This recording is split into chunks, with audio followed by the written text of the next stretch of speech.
Tonight we're swanning around sideshows, stunts and scavenger hunts. Phew. Let's meet the fairground attractions. Roll up, it's Rosie Jones. The wild man of Croydon, Nish Kumar.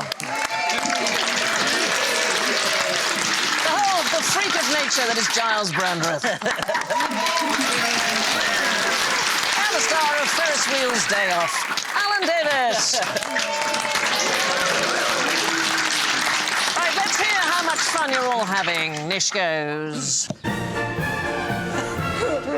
You can't help yourself but start doing that. You've got to bounce to that. Rosie goes. Giles goes. And Alan goes.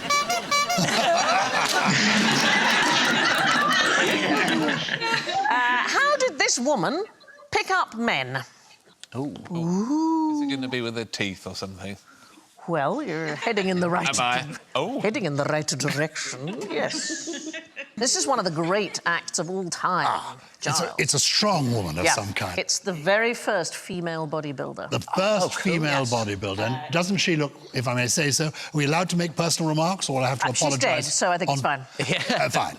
She was a fine figure of a woman. She's called Katie Brumbach, a.k.a. the Great Sandwina, and if we pull out on this picture, we can see that she's there's rather more to her than we had first anticipated. And what I like is her act involved picking up her 5'6" husband and twirling him over her head. That's, I think it's a fine way to make a living. Sorry, I feel like I need to say it. Yes. She's fit. That waist, those arms, all the things she could do with me. Oh. Well, she's an extraordinary. She was born in Vienna. She was the daughter of a strong man and a strong woman in the circus. She was the second of 16 children. Whoa. Her father could reportedly lift more than 500 pounds with a single finger. Wow. I know, right? She started the Barn and Bailey Circus, and in her spare time, she became the vice president of the circus's suffrage movement. Oh, wow. And her husband, Max, would tell a story, I suspect it's a tall tale, that he met her when he took on the challenge of wrestling her with the hopes of winning 100 marks. And when she threw him to the ground, they immediately realised that they loved each other. And that there was a good double act in it, I think. Have a look at this picture. We've got her underneath a human bridge. There she is. Whoa. No. Basically, she's a good egg. Yeah. She was a good egg, she was a feminist, she was a suffragette, and she did good works for the cause of strong women. And she was fit. You know, we're all stronger than we realise. I learnt this when I was a very little boy, because I was born in Germany after the Second World War, the late 1940s. Not a lot of work for the circuses. And my parents engaged a couple to look after me as a sort of nanny and governess. And they were strong people from the local circus. So almost the first things I learnt were to walk the tightrope, to stand on my head, and to be a strong baby. We can all do this experiment now. Put your hand on your head. OK. Like this. Oh, I've got to find my head. Now, with your other hand, attempt to lift your arm off your head. From underneath, just push it aside. Please do this at home if you're watching. You can't do it, can you? No. You really cannot do it. The strongest person in the world, that strong woman, could not lift my hand from my head. It's all done with mechanics. They're not particularly strong at all. That's the trick I learnt when I was 2, and I'm pleased after all these years to be able to share it with you now. Someone told you that when you were 2. Yes. And you remembered it. Yes. How? I treasured it. Yeah. I never ask Gyles a follow-up question.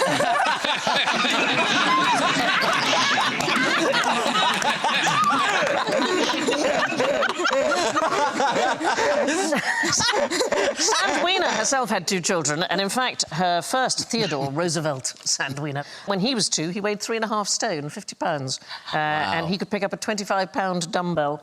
Sandwina actually got her name. Her real name is Katie Brumbach. She got it from the very first male professional bodybuilder. Eugene Sandow. Yes, indeed. Yes. There he is. Look at that. Yeah, I mean, there's a use of blue tack. Hang on, are we just... How did you know that? Because he was my great-uncle's godfather.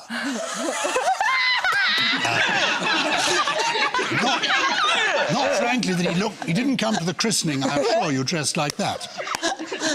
Gyles, I've wanted to ask you this for a long time, and I want you to give me a straight answer. Are you quite literally Forrest Gump? No relation of any kind, but Eugene Sandow and my great-uncle, I've got that generation right, they knew one another. He was incredibly famous. Even today, the Mr. Olympia competition, the trophy is a statue of Sandow. The legend has it that Eugene Sandow and Katie Brumbach once had a competition to lift a 300-pound weight, and she won. Wow. And so she referred to herself as the Great Sandwina. But this guy, he could do a somersault holding a 24-kilo dumbbell in each hand. He would sometimes lift a dumbbell that had a huge sphere on each end, and when he put it down, a grown man would walk out of each of the spheres. I mean, he could lift a grand piano with an orchestra of 8 on top. Is he enormous? It's hard to tell there. Was he 7 foot tall? Or something? I think he wasn't that big, and the leaf isn't that big. He wasn't that big. OK. Now, Gyles. Yes. Tell me, what's the best way to win a non-stop speaking competition? Oh, look. Oh, look, there you There's are. a picture of me in younger and happier days, making the longest speech in the history of the world. I spoke on that occasion only for about 3.5 hours. Oh. I then broke the record again, speaking for 7 hours, then for 8 hours, then for 11 hours. I shared that record with Nicholas Parsons, and eventually I retired when I'd spoken non-stop for 12.5 hours. Do you actually make notes, or do you just... No, you had to do it without notes, without repetition, and keeping the audience there. That was the challenge. And also staying there through the night. And Did you have a wee, darling? That's the whole problem. I knew I'd need to go to the loo. But this was for a charity, and they supplied me with an appliance that you strap around. It's given to field marshals. And babies. No, it's a full size. For field marshals on cold parade grounds, old men. It's a sort of tube thing. Isn't that uncomfy? Well, initially, but it's quite exciting, actually, as the evening wears on. Do you know, it's really funny. They said, see if Gyles can be persuaded to reminisce. And you were.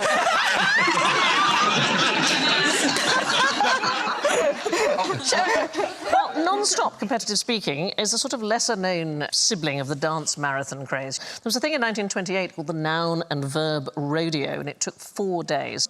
And you could say whatever you wanted as long as you spoke for 22.5 hours a day.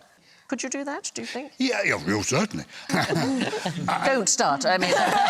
But wouldn't that be exciting? We could do it here and break a record and do something useful for a change. But repetition was allowed. There was one woman who repeatedly recited the part of Lady M until she passed out. Another competitor used his words to propose to a fellow player who used her time to explain why she wasn't interested.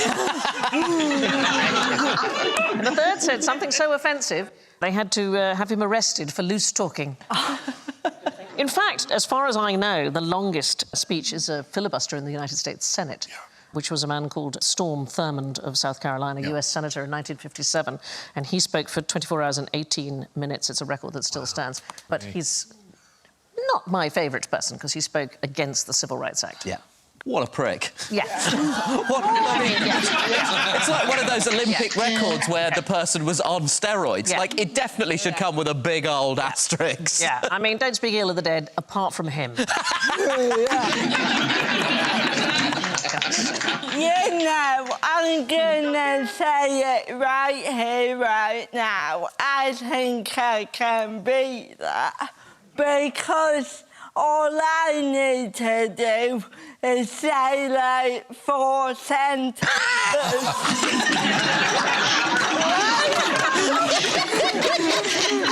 Absolutely. That is one of the ways of doing it. Just Take it very slowly indeed. For me, the challenge really was keeping the audience awake, as you can imagine, because that was the rule. They had to stay, you know. Sorry, I drifted off. I wasn't listening.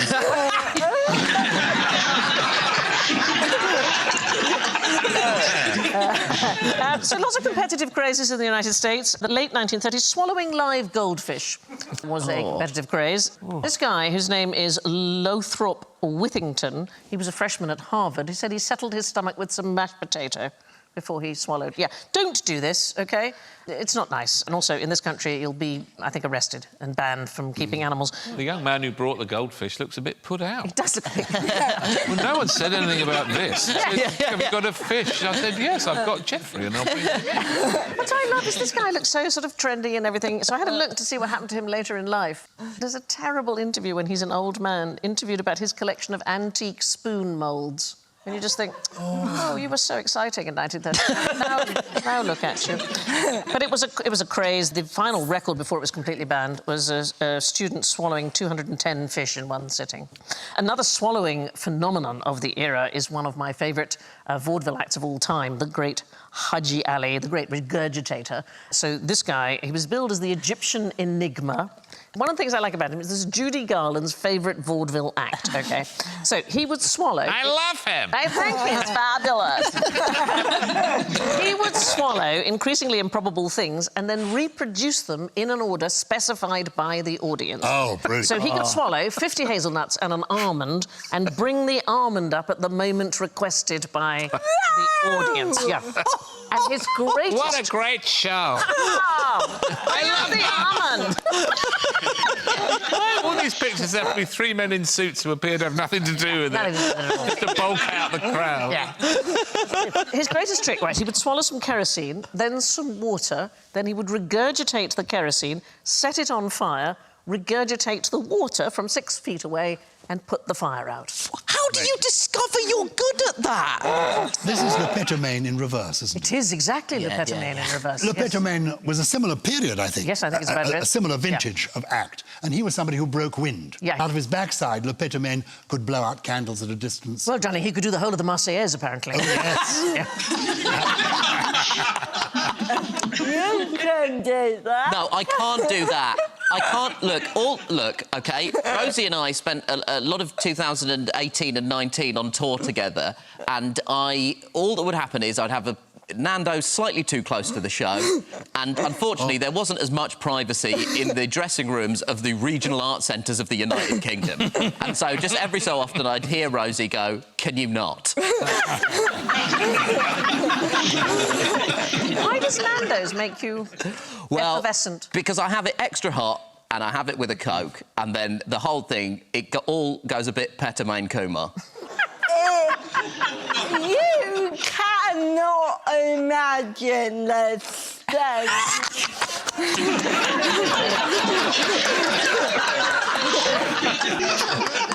Stop speaking and goldfish swallowing are both forgotten sports and possibly should stay that way. Are some of my other records on your list? No, darling, what are your other records? Oh, well... Oh, I can't believe I asked you that.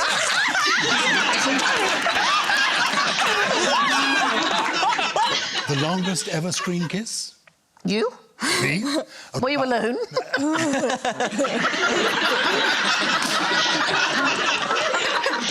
The record was held for many years Yes. by Regis Toomey and Jane Wyman, the first wife of Ronald Reagan. Yes, indeed. In a film called You're in the Army Now in the 1940s, they had an osculatory marathon that lasted about 2.5 minutes. And I thought it'd be rather fun to see if I could beat this on screen and be in the Guinness Book of Records again for the longest sustained screen kiss. And this is in the 1980s, and I was on a programme called TVAM with a lovely presenter, Anne Diamond. And she agreed on Valentine's Day to give it a go. And so we began kissing, the clock was ticking, but these were the early days of TVAM, and we had a mission to explain, and unfortunately, about 2 minutes into our kiss, we had to go live to Moscow for coverage of President Brezhnev's funeral. You killed Brezhnev. And it felt inappropriate. They wanted to put the picture in the corner of the screen. Yes. But actually, as Madame Brezhnev was weeping and the body was being put into the... They felt this was inappropriate. Anyway, so we did not break the record on that occasion. But a year later, I thought I'm going to do it again. So here we are on Valentine's Day, and there is the lovely Cheryl Baker from Bucks Fizz. I remember. Well, she's still lovely. She's still brilliant. Anne said no. Anne said 2 minutes was enough. Anne said, how's the Russian president before we start? Anyway, the long and the short of it is I've held the record for the longest ever screen kiss with Cheryl Baker. And Thank you. Thank you. Have you done screen kisses, Alan? Because it's so awkward. Yes. I had to do a sex scene in a train toilet. Oh. With Leslie Sharp, who's a brilliant actress and very nice to do a sex scene with. But it wasn't a real train toilet, it was a studio set. And so to get the idea that the train was moving, they had a light outside the window and a spark with a board just passing it in front of the light. And that's all I remember. It was all very heightened passion, and then there was just the other side was a man just going like...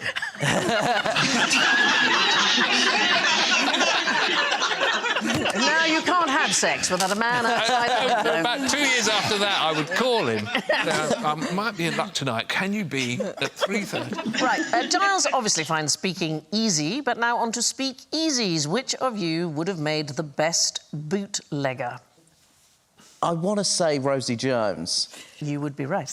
Oh, really? Why might that be? I just think she gets away with a huge amount because she looks like butter wouldn't melt in her mouth. But let me tell you, it would, and it does.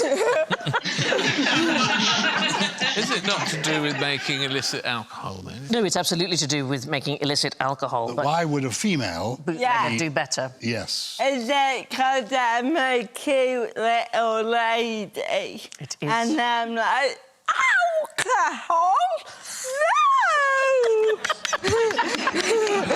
It's the reluctance of officers to search women. It was thought inappropriate even to search cars with women in them. And lots of women, hard to believe, women took advantage of this. And they reckon female bootleggers outnumbered men by about 5 to 1. I mean, it was a really... Yeah. In some states, it was illegal for women to be strip-searched, so they would provoke officers by saying, oh, it's hidden down my bra, or, you know, wherever, and threaten to sue the officers if... I don't know why I suddenly turned terrible. That's what you like, always like that with the police. I know.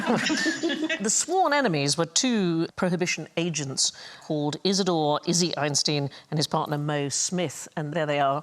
They specialised in costumes. So they would turn up as German pickle packers, Hungarian violinists or whatever. My favourite is that several times Einstein, who's the one on the right, went into a bar and identified himself as a Prohibition agent, and the barman thought it was hilarious and let him in. To be fair to those 2 gents, if they were going to disguise themselves as anything, it'd be people who were too drunk at a bar. Yeah. But wait till you see some of the disguises. So look at this.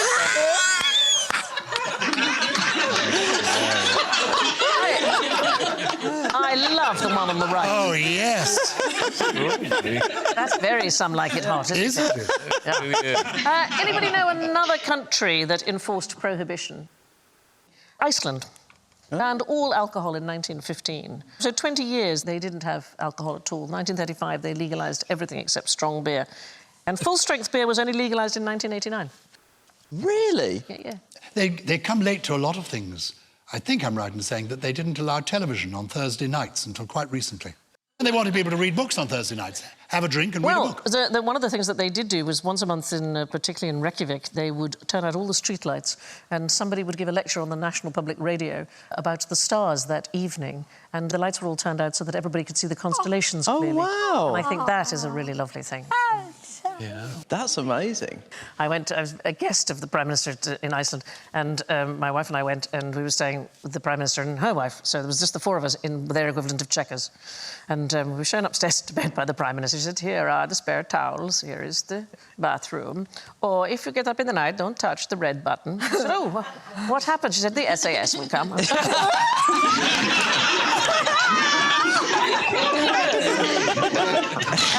What career skills can you pick up at a fun fair? Funfair. So not a circus, more a funfair, yes. more rides and coconut shies Exactly and that, my sort darling. of thing. Exactly that. For your career as someone who throws things? Well, I think the fact that the woman is riding a machine is a bit of a clue. flying. What? I know, it seems extraordinary. The first ever plane-themed Funfair rides were invented to train pilots to actually fly. Real plane. There was an American engineer in 1931 called Lee Irely, and he invented a device called the orientator. And so it was a small model of a plane, and it could tilt and turn and roll while stuck in a sort of Y-shaped fork. This is an extraordinary picture because this is Amelia Earhart in his training machine. And the Cuban government ordered 5 of them to train their air force, and it is the only 5 that he ever sold, Irely. Wow. Nobody else was interested, and then a friend of his convinced him that actually it would do better if he turned it into a carnival ride. It was renamed the Acroplane, and it sold 10 times as many as when it was a training simulator. Is it the same for driving a car and dodging? Exactly the same, darling. Yes, learn that. Just go for it, hit anybody. I think is the way forward. I do have a particular interest in these plane rides because the machine gun inventor, Sir Hiram Maxim, that's him with the white beard there, he built a fairground ride with gondolas which spun. It sort of flew by virtue of a centrifugal force. And in fact, his captive flying machines are a Blackpool ride. And they're still operating today. It's possibly the oldest fairground ride in Europe. And the guy who built it for him is the guy in the other bowler hat, and his name is Field Trickett, and that is my great-grandfather. Oh, wow! You're turning into me. I am, Dad. Absolutely. Yes. I mean, you and the Prime Minister of Iceland, you and your grandpa. I know. It's very exciting. Right. Which is easier to do, get a sonic boom out of a potato, unboil an egg, or eat your own umbilical cord? Oh. Is that what an umbilical cord looks like? Not the one in the middle. Have you not seen one? No. Oh. I was forced to cut the umbilical cord. Oh, no. Yes. Of my unborn children, recently born. It's quite tough. Whoa. Very sharp little scissors. Yeah. You know our friend Brian Blessed? He cut an umbilical cord with his own teeth. Why? Because he was... This is a true story, and if were he here, he would tell it to you more concisely. He was on a walk, and a lady was giving birth, and in some discomfort. He went to the rescue. With his beard ready, and tickled her through the last moments. And the baby was born, and he realised he was alone. Somehow the umbilical cord had to be cut, and he bit through the umbilical cord with his teeth. And I think he keeps a little bit of it in a sort of jam jar at home. Please stop.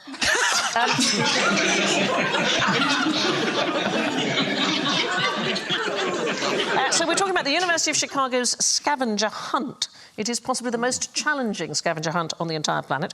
The challenges have included in building a nuclear reactor and getting yourself circumcised. Both have been achieved. It's the gold standard of scavenger hunts, frankly. It's fiendishly hard, first of all, because they don't tell you what the list is. You have to find the list yourself. And there are about 300 items to either find or do a quest each year. So over the years, the challenges have included unboiling an egg. Now, we've done this, Alan. We did unboil an egg on the show. How does one do that? What you do is you inject urea into the egg. Piss? Yes, darling, I said urea just to be nice. Yes. I used another 4-letter word that I thought made me look cleverer.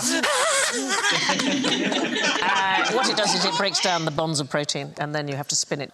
Do you remember that, seriously? No. OK. Did you two wee on it? We have people for that. Okay. I was gonna say a Yeah. Somebody had to get a potato to break the sound barrier, somebody had to get a live lion, tiger and bear into the same place on campus, and one person had to eat their own umbilical cord, which they did manage, because it turned out their mother had kept it as a souvenir, and he put it in an American cake called a Twinkie and ate it. Oh, wow. Sorry, but why? So you asked that question because you're not a boy at university. Nobody's found a way to get the potato to break the sound barrier yet. Although, do you know how McDonald's make their French fries, which I've just discovered? They fire them at 75 miles an hour through a grid of knives that chop them. What? Yes. Oh. I know. That's good. good, isn't it? It's quite exciting. It's a rather good actually fact. to watch that. Anyway, the building a nuclear reactor, 1999, a pair of physics students at Chicago earned 500 points by building a working nuclear reactor in their dorm using scrap aluminium and carbon sheets, and it was capable of producing high-grade uranium. What? So we're going to try and get you guys to do something. Oh. You should have 2 balloons. This is not exactly a nuclear reactor, but, you know, just to start simple. I want you to take your 2 balloons, or tell me how you would, take your 2 balloons and turn them into a pair of slippers. I'm going to go ahead and assume Yep. it isn't just a case of wham your feet in. Putting your foot into the Just balloon. straight in the balloon. No, because it would break. Do you chop your foot off? Chop your foot off! Chop your foot off! Chop your foot off, put it in the blender.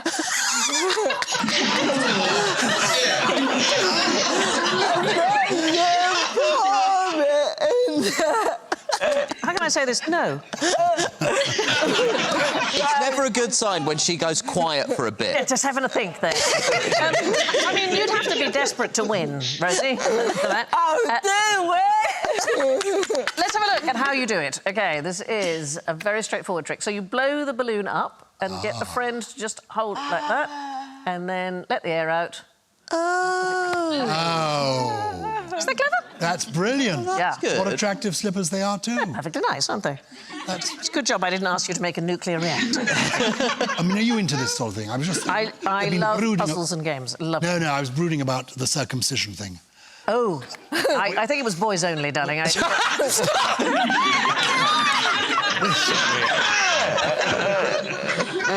Recently, Mothering Sunday, Yes. I saw some flowers in the window of a shop, and I went in and I said, can I have some flowers? And they said, no, we don't sell flowers. I said, there are flowers in the window. They said, we are a circumcision clinic. What do you expect us to put in the window?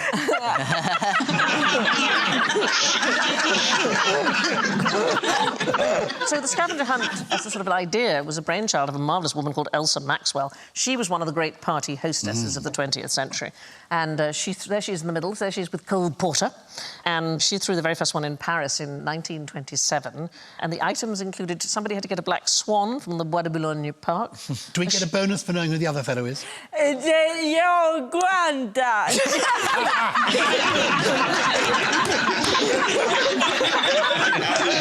No, it's a man called William Larder. Who? Well, that's all we know about him, apart from he liked to smoke cigarettes. So you had to get a black swan from the Bois de Boulogne, a shoe of the music hall star Miss Tanguette. Do you know about Miss Tanguette? I do know about Miss Tanguette. She was a great favourite of Maurice Chevalier. She was, in her day, the highest-paid female entertainer in the world, Yeah. and hardly anybody knows about her now. Wow. They had to try and get a shoe of hers, a red pom-pom from a sailor's hat and so on. And riotous scenes across Paris ensued because of this thing. And the police came to interview Elsa Maxwell and said, what on earth are you doing? And then she named the guests at her party, and it included the chief of police's nephew and the mayor's son. That was the end of it. The University of Chicago's scavenger hunt stunts are usually completed by a bunch of undergraduates. What looks like a scrotum and loves doing press-ups? Oh, Nish.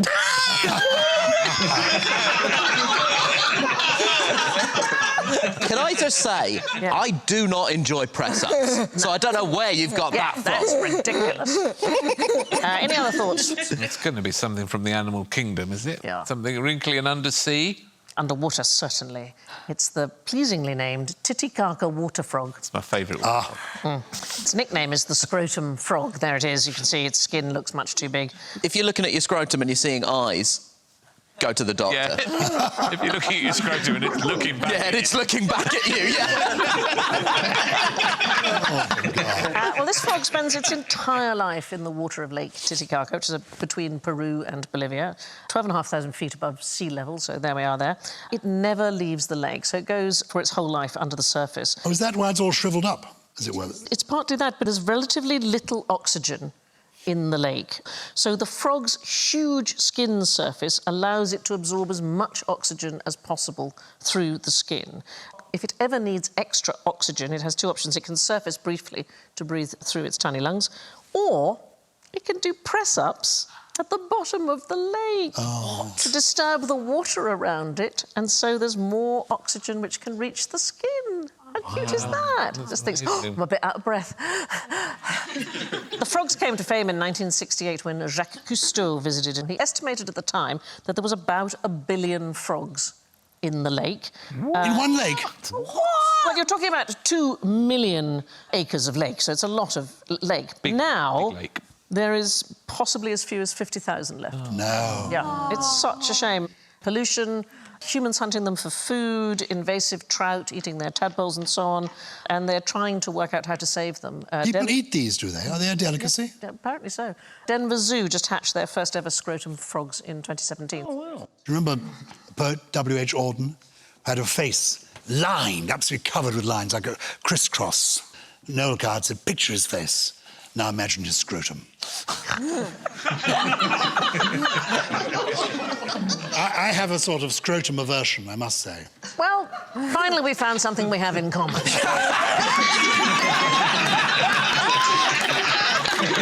Well, you remember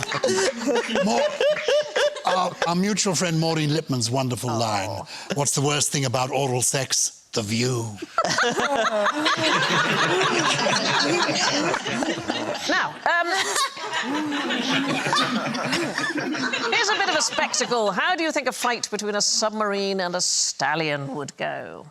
Stallion's a horse. A Yes. submarine is a submersible ship. Nothing gets past you. They rarely meet. So there are a couple of instances where they have met. So in 1915, there was a British submarine which fought and lost a battle with Turkish cavalry. What? Yeah. So British Captain Lieutenant Commander Martin Dunbar Naismith. Not your godfather. The Dunbar Naismith. Now, you're going to think I'm inventing this. I'm afraid that submarine might have sailed, Giles. This man was born on the 1st of April, 1883. He won the Victoria Cross. Yes. And I know about him because I live in the house in which this man was born. It's true. It's absolutely true.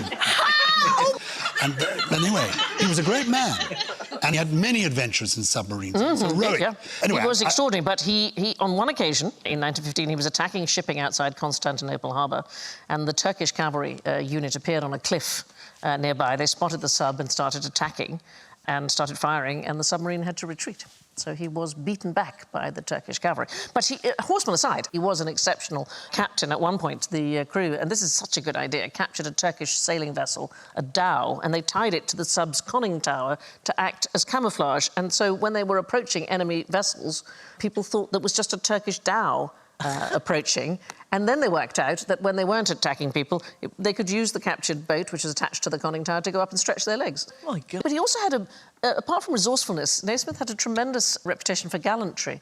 So he always used to present boxes of chocolates to any women travelling as passengers on Turkish ships that they'd captured. He just thought that was polite to do that. I feel like we've really breezed past the fact that this whole show has turned into, like, a posh, white version of Slumdog Millionaire. Like...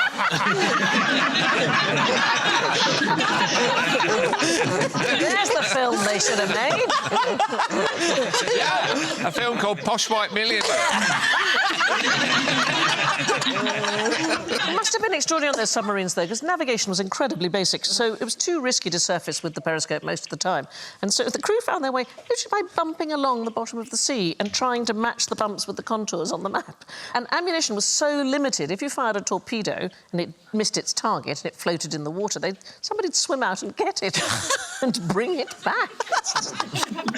They baked bread daily in an electric oven, but they did not have enough electricity to both power the oven and to run at full speed, so you either had to choose between bread or speed. Oh, bread. I know. Horses were actually transported on submarines in the same year. Oh, I bet they love that. They were taken from Britain to the Battle of Gallipoli in the Dardanelles, 10 horses at a time in a submarine. Wow. There were 16 days to get there. They stopped for a couple of hours in Malta so the horses could stretch their legs. Wow. Yeah. This is not the only time that the Navy and the cavalry have fought each other. So the Battle of Texel took place just off Texel Island, north of Amsterdam. 1795, French and Dutch were at war, and it was winter, And when the Dutch invasion fleets, there was about 14 ships, when they dropped anchor in a strait just off this port of Den Helder, the water froze and trapped them in place. And the French cavalry got wind of this and they approached overnight and they put cloth on the horses' hooves so that no noise was made as they approached over the ice. And the Dutch woke up to find themselves surrounded on the frozen ice by the cavalry. Wow. And they surrendered immediately. What do you think would happen if two submarines battled each other underwater? Is it like battleship? No, I don't. What do you think they're both at? They're going D3. Oh, damn it! You win! The real problem is, until recently, very hard to tell how deep the other sub is submerged because they're... Really? You don't know where it is? No, exactly, but it has happened. 1945, the British sub HMS Venturer met the U-864 off a Norwegian island and they fired 6 torpedoes pretty much at random. And unfortunately, the German sub dived to get out of the way and accidentally went into one of the torpedoes. Although, can I just say, the Germans had the right idea. Not all their U-boats were engaged in deadly activities.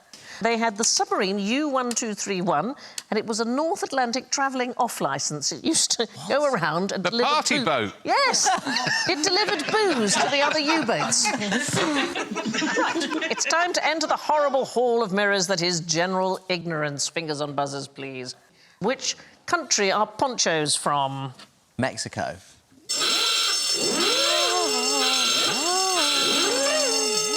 Should we go through other countries? Let's do lots of countries. Central and South America? Bolivia? Bolivia, no. Portugal? No. England? England, I wanted to be England. I wanted to be England. Is it Denmark? Yeah. No. Give us a What did you say, Dundee? Peru. Is correct. This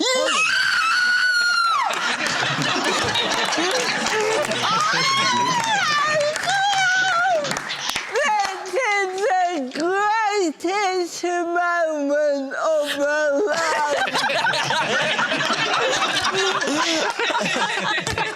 Yes! You knew that, right? Wasn't it? Yes. Yeah. I've actually got a few follow-up questions about how you knew it. No, it's not all about me.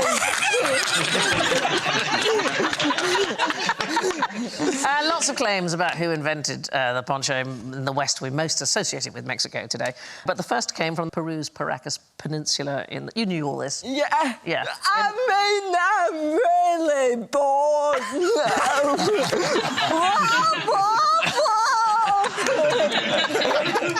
now. So the oldest recorded poncho is about 2,500 years old. Initially for nobility and embroidered with the shamanic They say figures. recorded. I mean, in what? Well, it's very difficult to find fabric in archaeology. There's a problem with women's craft, generally in history, that a lot of those things just perish and disappear. The ones that we know about, the oldest recorded ponchos, they come from preserved mummy bundles of Paracas. And the bundle would be multiple layers of highly embroidered fabric and textiles. I mean, it could be as much as 5 foot high and 7 foot across. Frustratingly, I've just remembered a story from my travels. No one cares. I care, Nish. This is why your chat show is never going to take off. Most famous poncho in the world? Clint Eastwood. Of course. Of course, for his spaghetti western trilogy. He still has it. He's had it for 55 years and never washed it. That's... And what about the poncho? Hey! He's about 100 years old, I think. He's still working there, isn't Still he? carry on, Yeah. yes, I know, just like Alan. Right. Now, what's the highest British mountain? Oh. See, it's not going to be the one we think it is. What do you think it is? I think it's Ben Nevis. Then it's not going to be that. Is it Richard Osman? It's Richard Osman standing on Ben Nevis. What country did you speak of? Did you So say? I said British mountain, but I did not say inside Britain. No. In a Very territory. good. Yes, British Overseas Territory. So, The British Overseas Territory of South Georgia has Mount Paget, which is 2,935 metres above sea level, so twice the height of Ben Nevis. The British Antarctic Territory contains Mount Hope, 3,239 metres. A bit of a vexed question as to whether or not it's British, because there's only 4 other countries which recognise it as such. It's certainly the highest mountain that Britain claims to own. Sure. Mount Hope got a boost in 2017. They remeasured it You know how children keep growing? Yeah, Mount Hope, they found that it was 377 metres taller than they thought. Wow. Quite a lot. Did they stand the mountain against the fridge in the kitchen? Yes. No, to be fair, 1936, when they first measured it, they used dog sleds and simple tools. In 2017, they used satellites. So I think it's fair. It's fair enough. Even excluding the mountains in the British Antarctic Territory, there are so many higher peaks in South Georgia and St Helena that Ben Nevis doesn't even make the top 10 British mountains. Sucks to be you, Ben Nevis. But here's the thing. Ben Nevis, right, so there's some volunteers, 2006, they're picking litter off the slopes of Ben Nevis, and they suddenly came across a church organ. OK? Yeah, quite near the summit. It was entirely by itself. This is obviously... Yeah, obviously... I love it. We're so gullible. We were like, whoa! Whoa, that's massive!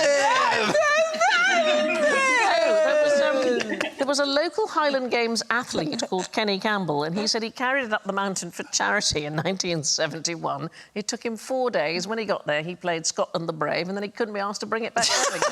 Well, don't blame him. Someone else could go and get it. No, not bringing that down again. Now, where's the biggest fire in the solar system? Yes, darling. Is it the sun?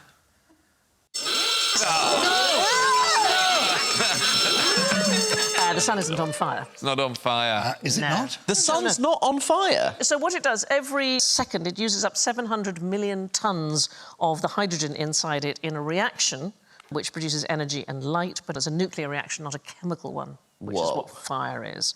And that applies to all the other stars that we can see too.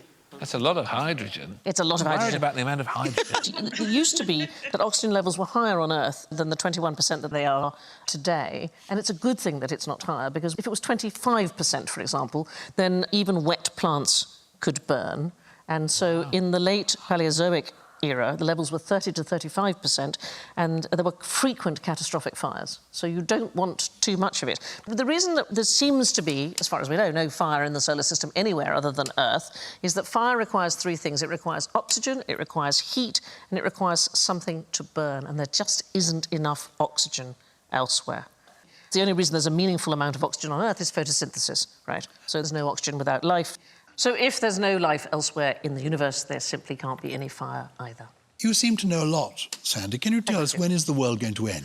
Tuesday. I mean, is there going to be a cataclysm? Possibly, darling, but in a million years. And I mean, you'll still be working, but I...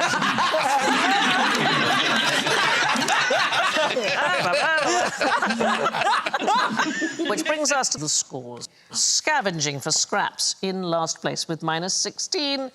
It's Nish. Boom. Oh. -60. In third place with -8, it's Gyles. In second place with -5, Alan. And in first place, with a positive 6 points, it's Rosie.